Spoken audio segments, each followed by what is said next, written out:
Hello, my name is Alena. I am 18 years old. I am from Russia.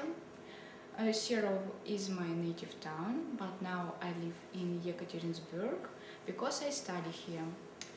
I am a first-year student in Institute of Foreign Languages at the English department. I want to know English well because I think it will help me in my future career, and I think that I find a lot of new foreign friends. My hobby are music. I like listen different kinds of music. Also, I like animals. I like to watch historical films because it's very interesting.